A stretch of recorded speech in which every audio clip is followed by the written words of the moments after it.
15 minit.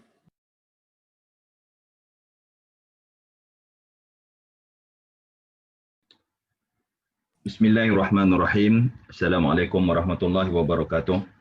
Alhamdulillahi rabbil alamin. Wa bihi nasta'in wa la udwana illa 'alal zalimin. Asyhadu an la ilaha illallah wahdahu la syarikalah wa asyhadu anna Muhammadan abduhu wa rasuluh. Allahumma salli wa sallim wa barik ala Muhammad wa ala alihi wa sahbihi ajma'in. Amma ba'd. Terima kasih kepada Setiausaha Afham Al-Fadil Profesor Madya Dr. Irwan bin Muhammad Subri, dan tidak lupa kepada semua jawatan kuasa Afham. Lupa untuk saya nyatakan tadi kepada yang berusaha Al-Fadil Profesor Madya Dr. Abdul Manan Ismail selaku pengurusi Afham, seterusnya sekretariat dan juga pada peserta-peserta webinar kita pada pagi ini. Baik, tajuk kawalan penularan wabak berbahaya ataupun berbahaya menurut perspektif siasah syar'iyah. Pada asalnya dia merupakan satu penulisan artikel jurnal yang mana dihasilkan beberapa minggu selepas kerajaan menguatkuasakan Perintah Kawalan Pergerakan, yang mana mengakibatkan lahirnya ataupun dikeluarkan beberapa SOP berkaitan dengan pelaksanaan solat Jumaat dan juga solat berjamaah di masjid, yang mana telah melahirkan kita kata dari segi norma baru, dari segi penjarakan fizikal 1 meter, yang mana diaplikasikan dalam penjarakan solat. Itu antara contohnya, yang mana semuanya itu telah menyebabkan timbulnya sedikit pada peringkat awal kekeliruan dalam kalangan orang awam, umat Islam kita di Malaysia, sebab belum pernah kita berhadapan dengan keadaan ini, dan yang tidak kurang juga mendapat kita kata respon yang bercampur baur antara yang positif, negatif daripada pihak asatizah kita, para imam dan juga sahabat-sahabat yang mana boleh kita kategorikan mereka ni sebagai ahli masjid. Baik, jadi di sini dalam kesempatan yang terhad di sini, ya, kalau kita tengoklah sekarang ni, kita akan melihat seperti mana yang disebut oleh Al-Fadil Dr. Akli tadi, timbulnya dakwaan-dakwaan selepas 8 bulan kita berada di dalam norma baharu, lanjutan daripada 18 Mac dahulu. Jadi mula dah timbul orang kata apa, beberapa suara-suara yang mengatakan antaranya yang meminta secara elok supaya dikembalikan SOP solat di masjid ini kembali seperti biasa, dan tidak juga tidak sikit juga yang menganggap bahawa SOP ini semua adalah pengaruh daripada Illuminati, daripada Dajjal, kalau orang Sedah dia sebut Dajjal, Baro dan sebagainya. Jadi benda-benda yang mana pada pandangan saya secara tidak langsung dia merefleks kepada keputusan fatwa ataupun irsyadul hukmi yang dikeluarkan oleh MKI di peringkat kebangsaan dan juga fatwa-fatwa di peringkat negeri.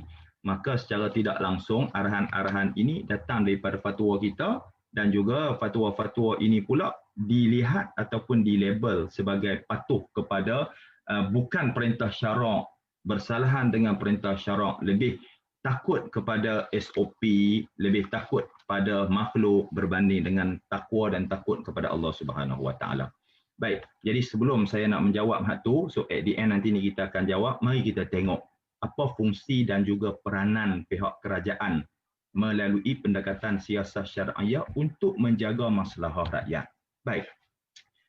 Yang pertamanya, kita perlu faham dari segi konsep autoriti siasah syar'iyah.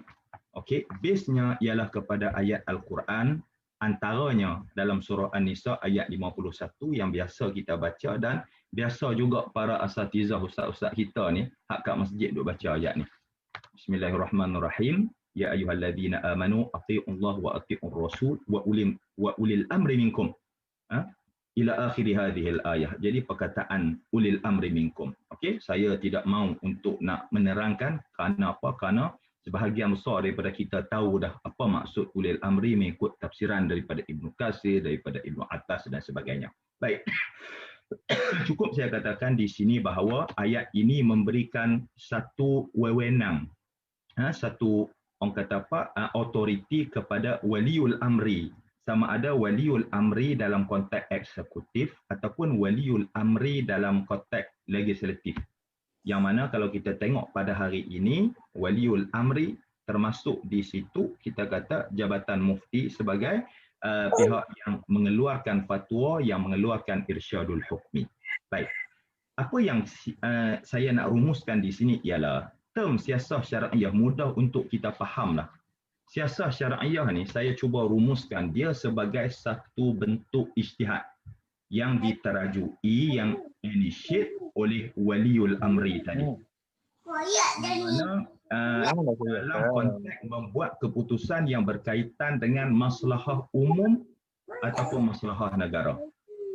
Dia berbeza dengan ijtihad para ulama, para asatizah kita yang dibuat secara individu. Let's say katalah Dr. Irwan, Dr. Manan, saya dan semua yang ada dalam ini ni level mujtahid dan kita memberi pandangan. Kita berijtihad. Itu ijtihad individu kita. Tetapi kalau katalah Dr. Akli dan juga mungkin saya bersama dengan beliau terlibat dalam keputusan fatwa Kedah dan di Pulau Pinang, apabila keluar keputusan yang ada kami di dalam itu dan sesiapa saja di negeri masing-masing, ijtihad itu bukan menjadi ijtihad saya, tetapi dia menjadi keputusan ataupun ijtihad daripada autoriti siasah syar'iyah. Jadi keputusannya itu lebih valid, lebih akurat daripada keputusan individu. Malah kalau katalah Dr. Akli sendiri, dia memberikan pandangan atas kapasiti dia sebagai individu yang bukan bercakap dalam mesyuarat fatwa. Jadi pendapatnya itu dianggap sebagai pendapat fardi, berbeza dengan keputusan yang mungkin kita bersama-sama buat dalam kalangan jawatan kuasa fatwa di negeri Kedah. Jadi apabila di-endorse, digazet ataupun dinyatakan dalam bentuk irsyadul hukmi, maka dia boleh dianggap sebagai satu fatwa siasah syar'iyah. Ini kenapa? Kerana fatwa siasah syar'iyah ini yang melibatkan bukan seorang individu partisipan semua. Dia melibatkan ramai pihak yang diambil kira di situ. Jadi pengaplikasian ijtihad siasah syar'iyah ini sekurang-kurangnya pasal apa dia lebih kuat daripada ijtihad individu kerana mengintegrasikan tiga kebijaksanaan dalam fiqhun nusus, dalam kita memahami nas syarak, hak dalil-dalil yang disebut tentang perlunya ataupun bercanggahnya kaifiat solat jemaah dengan SOP yang ada sekarang ni. Sebenarnya bukan jawatan kuasa fatwa tak tahu. Bukan kata asatizah yang menghujahkan itu saja tahu. Sebenarnya semua orang tahu. Tetapi macam mana untuk memahami nusus? Yang keduanya ialah kebijaksanaan memahami waqi'. Kadang-kadang kita nak memahami waqi' realiti yang berlaku. Kita nak letakkan standard bahaya. Bahaya pada perkiraan kita secara individu lain. Tetapi bahaya, maksud bahaya yang kita dapat daripada data kita perolehi daripada Majlis Keselamatan Negara, di peringkat negeri Majlis Keselamatan Negeri, dan juga dari segi keperluan dalam rawatan kita dapat daripada Kementerian Kesihatan, di peringkat negeri Jabatan Kesihatan Negeri. Jadi yang memberikan input pasal waqi' itu adalah autoriti yang benar-benar berautoriti berasaskan kepada fakta yang real.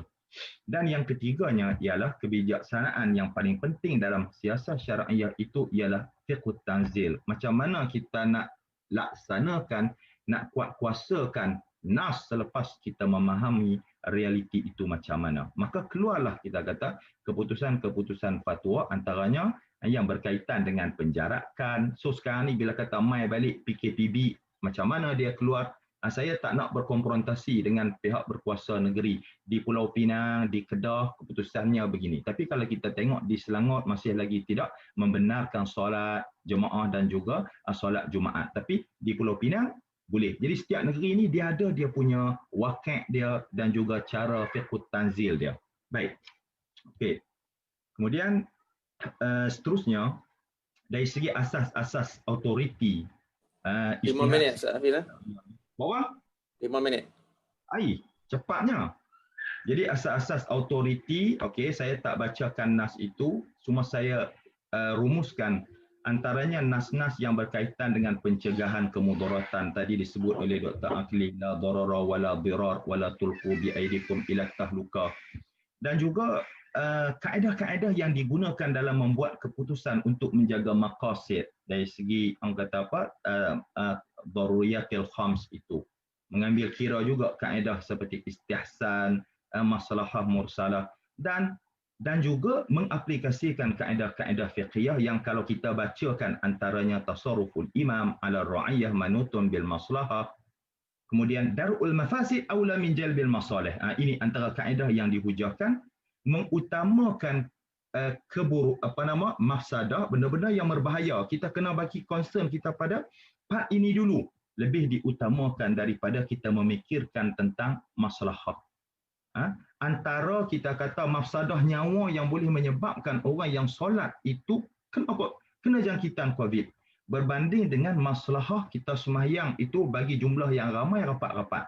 Jadi dalam konteks ini kaedahnya menyebut darul mafasid aula min jalbil masalih.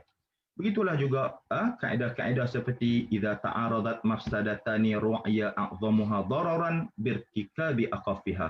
Apabila bertembung antara dua kemudaratan, kita tidak ada option, mungkin kita berhadapan dengan dua perkara yang berbahaya. Jadi macam mana kita nak buat? Diutamakan. Jadi kita buat mudarat yang lebih ringan untuk menjauhi mudarat yang lebih berbahaya.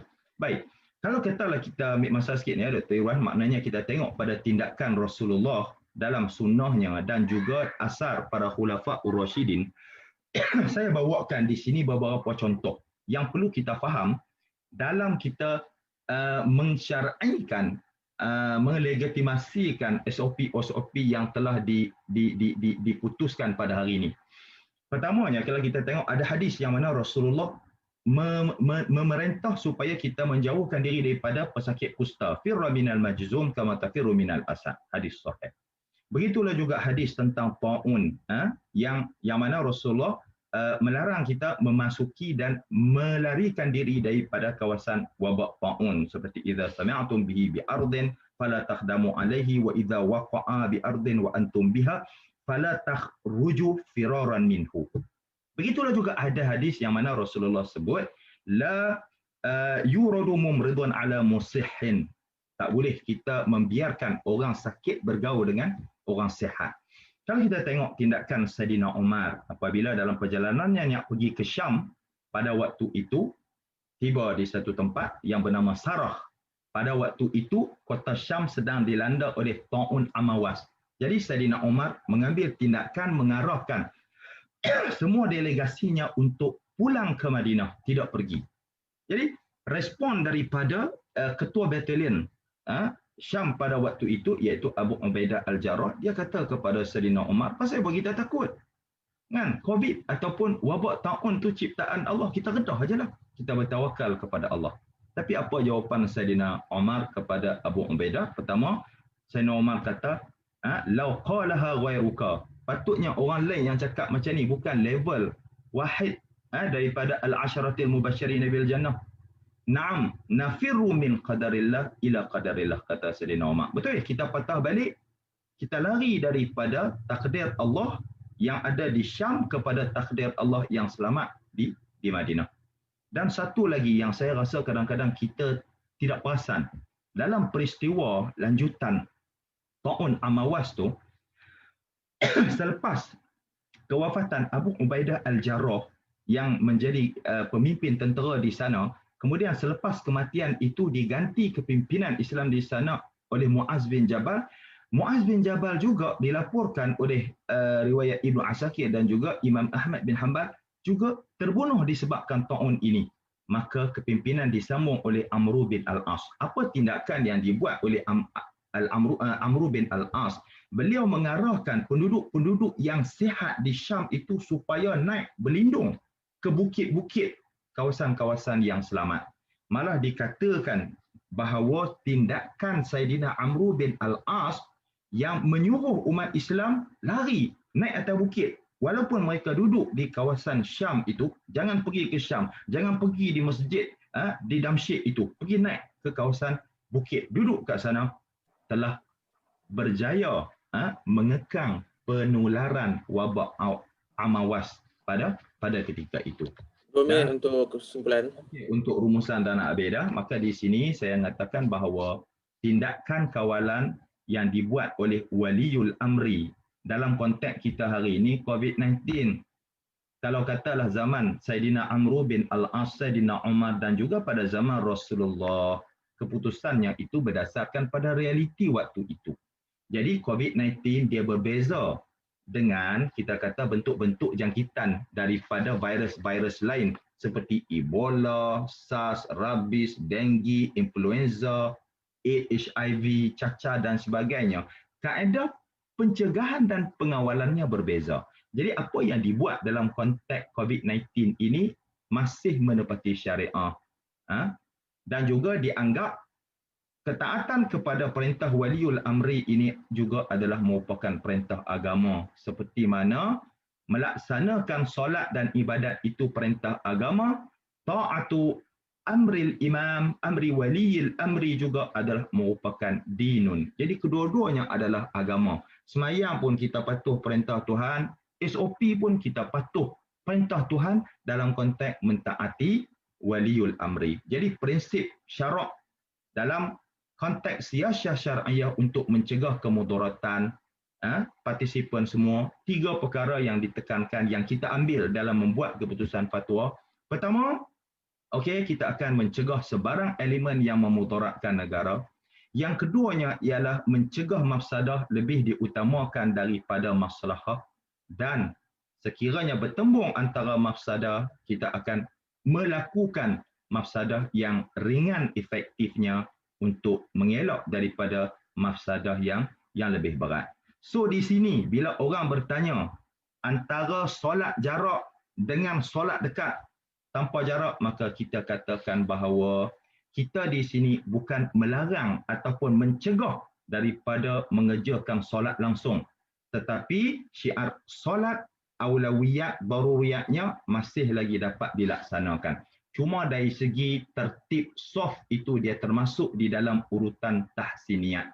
Penjarakan dalam solat itu masih lagi sah untuk kita mendapat pahala solat berjamaah. Jadi Dr. Irwan, saya rasa itu saja perkongsian yang pantas pada pagi ini. Aqulu qawli hadza wa astaghfirullahal azim li wa lakum. Assalamualaikum warahmatullahi